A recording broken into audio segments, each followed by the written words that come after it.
Welcome to Couples Therapy in 7 Words. I am your co-host, Judy Alexander, and I'm here with my husband, Dr. Bruce Chalmer. Well, hello, Judy, and hello, listeners.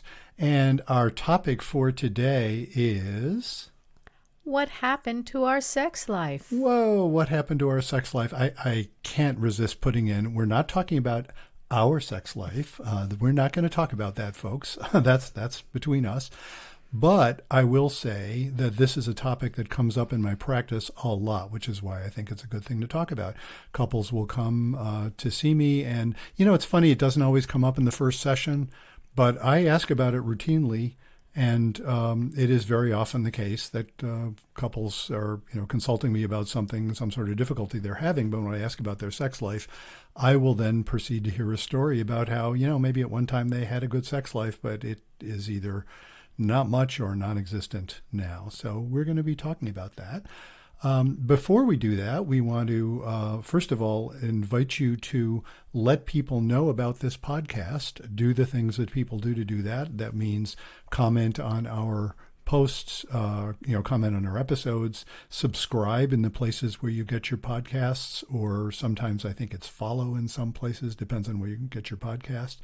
And of course, just tell your friends, let people know about our podcast. And the other thing before we get going on our topic is we're going to put in a brief commercial word for the book I wrote that is our sponsor.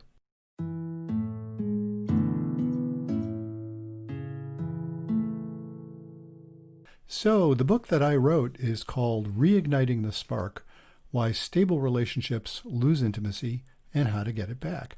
And I thought what we could do is let you know some of the topics that are in the book, and that might just interest you in going and getting a hold of the book and letting us know what you think. So Judy, why don't you mention some of the topics that are in there, especially, and I'm sort of springing this on you, especially some of the topics you find sort of intriguing as we've talked about them over the time we've been doing this. Yeah, well, some of the things that I think would be of particular interest for couples are trauma and relationships, getting a hold of yourself, panic and its effects, why get married, sex, good sex, and sacred sex, and of course, infidelity. Indeed. So those are some of the biggies, I think, that seem to come up a lot in couples therapy. They sure do. And of course, the whole basis of the book is the basis of this podcast as well, Couples Therapy in 7 Words. The 7 words are... Be kind, don't panic, and have faith. And the book is organized around that. And so if you find any of these podcasts interesting, I think I can virtually guarantee you will find the book very interesting as well. It's available anywhere books are sold. You can ask your local bookstore to order it for you. You can get it online from any of the big online sellers. You can get it in the form of paper or as a Kindle from Amazon or as an audiobook. So we invite you to do that. And now, back to our podcast.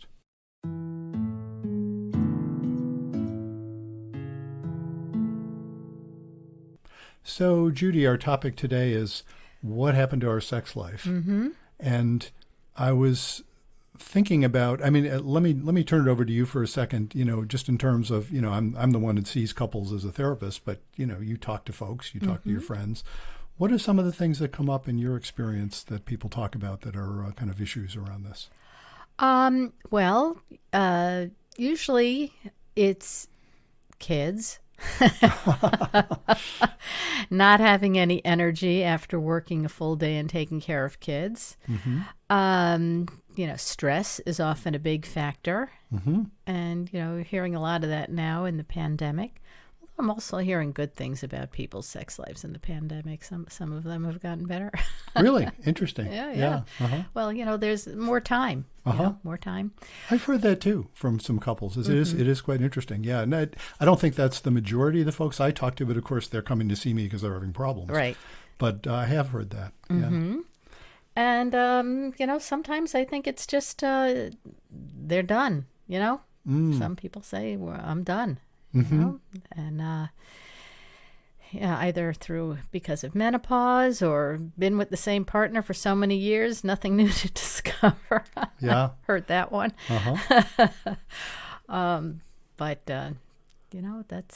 a little sad, if you ask me. I do think it's sad. I mean, certainly the whole idea of our talking about this is coming from a place, certainly in my practice, where it sure does seem, and I'm not just making this up, there's all kinds of research on this, couples that have an active sex life, and of course the causality arrow points in both directions. Couples that have an active sex life tend to be happier with each other, and couples that are happier with each other tend to have a more active sex life.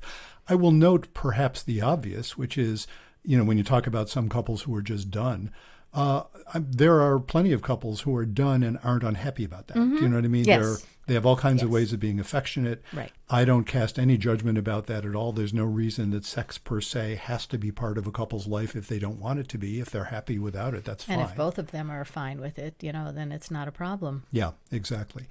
But what's so interesting is that in couples that have been sexual with each other, when a sex life can be reestablished, it goes along with their doing better. And as I say, the causality arrow points both ways. It's not just that when they're getting along better, they're more inclined to want to have sex with each other, which is usually true. It's also true that when they're having sex with each other, they tend to get along better. Mm-hmm. It does tend to bend to go both ways. Do you hear other reasons, in your practice other than the ones I mentioned? Yeah, I do. And, as I was thinking about this in preparation for this podcast, I was realizing, there are three categories. I'm sure these aren't the only ones, but these are the ones that occurred to me. Three categories of reasons why a couple's sex life can just kind of go flat. And the first category, I really want to be careful not to undervalue or underemphasize because, I'm a psychologist and I work as a couples therapist, right? So I'm all about relationships. I'm all about, what's going on psychologically? But as, someone we interviewed in one of our earlier podcasts, which I, by the way, highly recommend to you. If you like this one, you'll like that one too. Batsheva Marcus, Dr. Batsheva Marcus. She is a sex therapist in a women's health center in New York City. And she pointed out in reading a first draft of my book, actually, that I was pretty seriously underemphasizing the medical aspects. There are medical reasons. Right. Especially for women. And of course, she was pointing this out from the context of working in a women's health center. She works with women, that there are medical reasons why somebody's libido can just kind of go flat. And either it could be libido per se, it could be for a lot of women, various kinds of pain or discomfort that there are medical solutions to. So I don't want to leave that out. It's an important thing. And I do ask people about that as well. There are also, assuming it's not something medical, then there are also what I call situational, and that's what you were talking about, like the kids. Lots of couples I work with are saying, the kids are pretty much in earshot. We don't want to be making noise. We don't want them to be walking in on us. That sort of thing. You talk about being stressed and tired and the kind of things that happens, especially with young children. Mm-hmm. People are just, they just haven't got much energy, right? Or very stressful work situations or things of that sort. So there are the situational things. And then, of course, there's the stuff that I tend to specialize in, which is the relational. They're not getting along. If they're not getting along, it's interesting when I think back over the last 25 years of practice or so, every once in a great while when I ask about a couple's sex life, and, they're, as I often point out to people, nobody's ever made a first appointment with me just to tell me how well things are going. Mm-hmm. Yeah. People are coming to see me because they're having a problem. So they're telling me about their problem, and I end up, if they haven't already said, I'll generally ask, how's your sex life? And every once in a while, a couple who's having serious problems will say, well, actually, that's the one bright spot. We do fine sexually. It's everything else that's driving us nuts. Isn't that interesting? Yeah, you wouldn't think so. Right. But I will say that's the exception, not the rule. Much more often, what people are telling me is, we seem to fight about just about anything and everything, and it's all trivial stuff. So apparently there's something else really bothering us, but we haven't gotten to that. And, incidentally, we haven't had sex for a year and a half or 5 years or whatever it is, or we almost never have sex. And, then what seems to happen to a lot of couples is it turns into this thing, it turns into it's awkward to know how to initiate. Or there's a real common set of circumstances. It can happen gendered in any direction. I've seen this happen with straight couples, gay couples. It varies a lot. I don't mean to claim, by the way, that in general heterosexual couples and gay couples, and gay males and lesbians have all the same things. There's lots of patterns that tend to be pretty specific to each of those pairings. But having said that, this particular phenomenon I've seen all across the board, where something goes wrong, and for whatever reason, the couple just doesn't seem to know how to handle it. And the quintessential situation there is, for whatever reason, somebody just doesn't want to have sex when the other one does, or a variation on that one. They're having sex and something just goes wrong. If it's a heterosexual couple, the man's penis just doesn't cooperate, or the woman just for whatever reason just can't seem to get into it. There's a variety of themes there, and if the other person takes that personally, you know what I mean? The quintessential example in a heterosexual couple is the man's penis doesn't cooperate and the woman thinks, oh, no, you don't love me or you don't think I'm attractive. That can be a beginning of a disastrous spiral. Yeah. Because then it becomes a trial instead of just fun. Right. And then stress brings on more stress. And then, is it going to happen again? And absolutely. Yeah. And that is one of the least sexy thoughts that anybody can have. This sense of, if I don't perform right, he or she's going to be angry or hurt or whatever. And so, the solution to all of these problems in general, and this, of course, is an overgeneral statement, but this is kind of the solution, is to learn how to handle that stuff with grace and compassion and relaxation and even some humor sometimes, to learn how to be gracious about it, because that's the way out of the mess. Then it stops being a trial when you get together with someone, and just becomes what it is. It's a lovely way of expressing love and affection and enjoyment, and it's not so centered on this better go right or we're in big trouble. Well, there's your don't panic. Exactly. That's fun. I think you've read my book. You must have read the book. Hey, it's pretty good advice, Yeah, exactly. Well, this is a good place to bring in our listener question this week. As you know, those of you who are regular listeners to our program, we do solicit questions from our listeners. And every once in a while, we get some that fit our programs. And we got one this week from Katie, and it's perfect for our topic. So Katie writes, Dear Dr. Chalmer, I'm a 42-year-old nurse anesthetist, and I work at a large, busy hospital. I have been married for 15 years to my college sweetheart, Frank. We have 3 children, ages 8, 5, and 2. Frank is a physical therapist and is working part-time. Our 2 older children are in school, and our 2-year-old goes to daycare part-time on the days Frank works. As you can imagine, even when we weren't in the midst of a pandemic, things were pretty hectic. This past year has been really stressful on all of us. For about a year after I had each of our children, he and I didn't have much of a sex life, but then things usually picked up.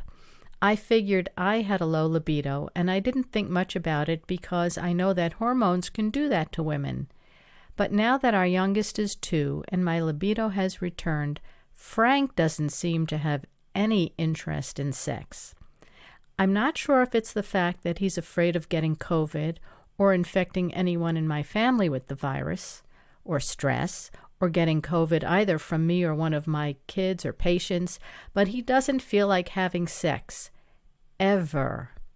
I don't know if this matters, but he told me he has never masturbated, even as a teenager. Is this normal?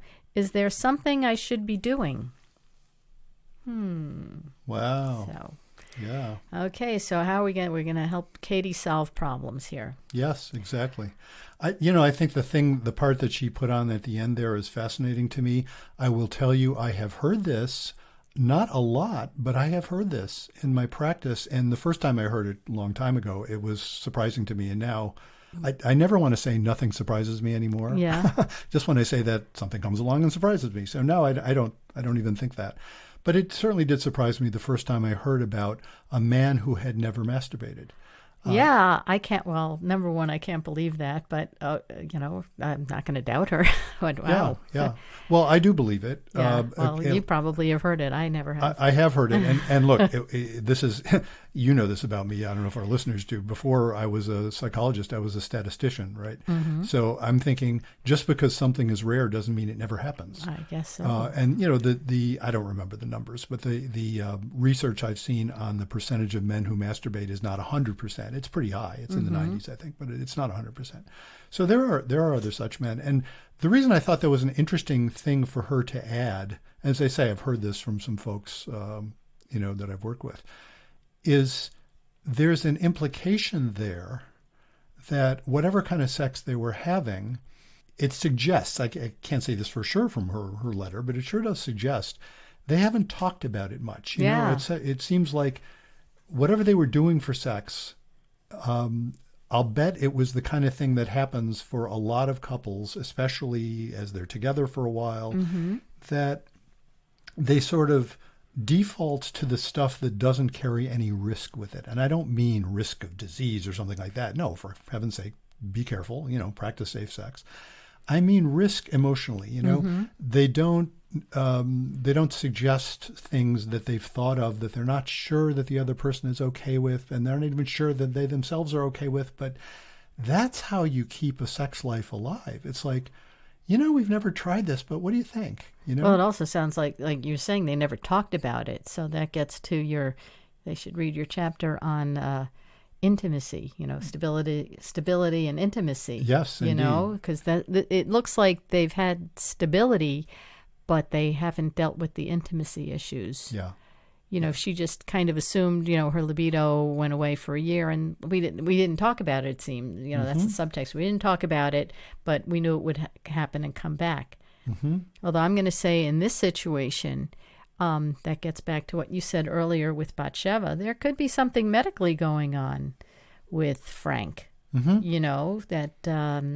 that they hadn't thought about. So that's something that they should be talking about, and he should see a doctor on that. It certainly could be true. Yes. I mean, low testosterone tends to be associated often. Not one, it's not a perfect correlation, but there is some correlation with libido there. But indeed. That's something that they shouldn't rule out. Absolutely. In other words. So that should be definitely in the equation, Katie, figure out if there's something medical. Yep.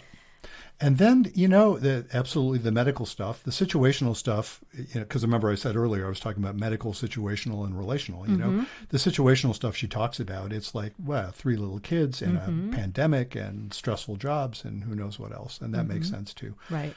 And then there is the relational. And that's where I think what you're reading between the lines when you're saying she didn't have much libido for a year after her birth. Mm-hmm. Look, I am not, as you know, I am no expert the way Batsheva is, for example. She is an expert on this stuff. I'm not an expert on the medical aspects of what happens to women's hormones after birth.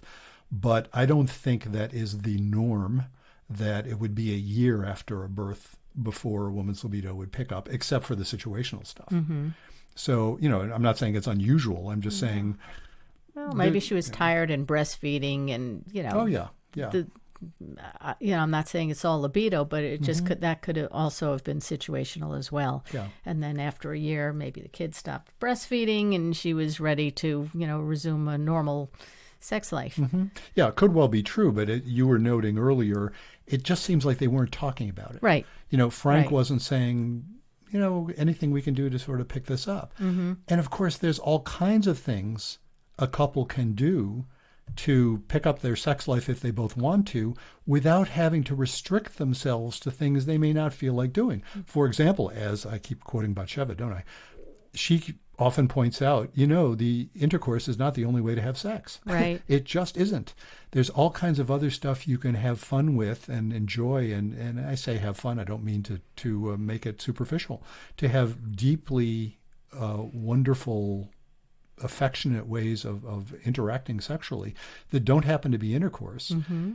But of course, to think of that or do it, you have to be willing to talk about it. Right. And lots of couples, indeed, especially when they're in a stable relationship, they don't want to rock the boat. And what happens is they tend to avoid the anxiety that happens when somebody's thinking, gee, I want to suggest this, but I don't know how he or she's going to react. Mm-hmm. And that can be, well, what I call it in the book is the death spiral for passion. Right. That often happens as, in fact, that's kind of the subtitle. It was the publisher that came up with it. Why stable relationships lose intimacy and how to get it back. That's the subtitle of the book. Stable relationships lose intimacy through this death spiral, as I call it, rather dramatically, when they aren't willing to risk the anxiety of being emotionally honest. And that is so relevant to a sexual relationship.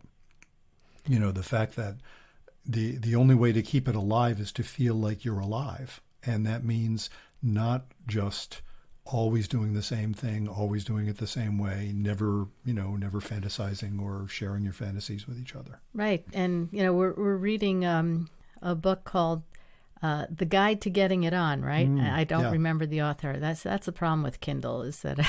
You know what I'll do? I will, folks, I will put this in the on Podbean, which is our sort of home host for our podcast. I will put a link to that book on there, so we'll look up the author and get the information on there. Yeah, because he does bring up a lot of these situations that you were just talking about. About different ways of having sex and talking to each other, and his book. I think he's a sex education teacher. I think so, yeah. And his book is used in colleges, universities right. all over the place. Yeah. So I recommend that to Katie and Frank, as well as your book, because like you said, it does address a lot of these questions about the death spiral for passion, dealing with intimacy issues, and you basically how to build your relationship and reignite that spark, right? Mm-hmm. Absolutely. Because it sounds like Frank and Katie have a nice history going on, and we'd like to see things work out better for you, Katie. Absolutely. Okay, so if you have any questions that you would like us to read on the air, we would love to hear it, as well as topic suggestions for upcoming shows. So you can always email us. You can write to bruce@brucechalmer.com or visit the website brucechalmer.com. And when you visit the website, you can find your way over to the podcast tab, and there you will find, first of all, you can listen to our podcasts from there, and you can also suggest yourself or someone else actually as a guest for us to include. And we even put on a link there where you can set up a time. We set up a link that goes to my calendar, and it'll give you available times to set up, and you can let us know. When you do that, there'll be a question that'll pop up. It'll ask, gee, what would you like to talk about? And that'll give us an indication as to whether we think you'll be a good guest on our show, and we hope you will. We enjoy that. If you listen to our previous episodes where we've interviewed guests, they have been a lot of fun, and we've interviewed some really interesting folks, and we hope perhaps you or someone you know will be among some of our future interviewees. Mm-hmm. So, Judy, tell folks about some of the upcoming topics we're going to be touching on in future weeks. Okay, so our upcoming topics include marriage versus living together, and intimacy in an era of hookups. And again, if there are topics you'd like us to address, please write us. And so now, before we close, we're going to include another commercial for the book.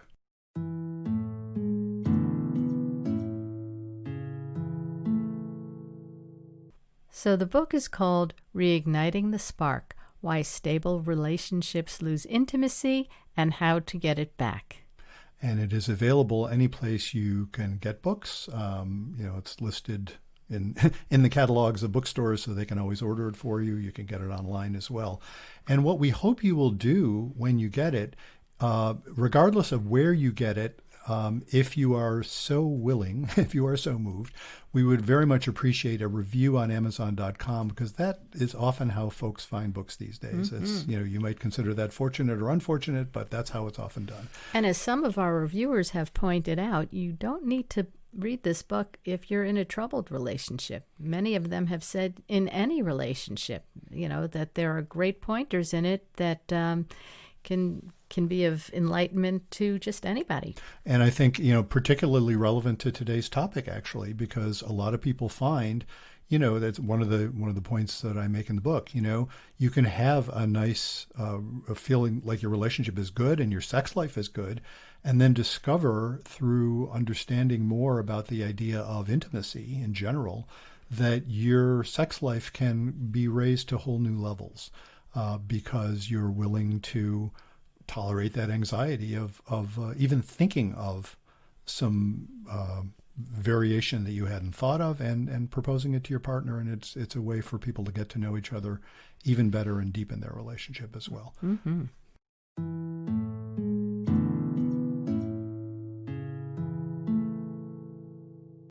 So this podcast, as you know, is called Couples Therapy in 7 Words. The 7 words are: be kind, don't panic, and have faith.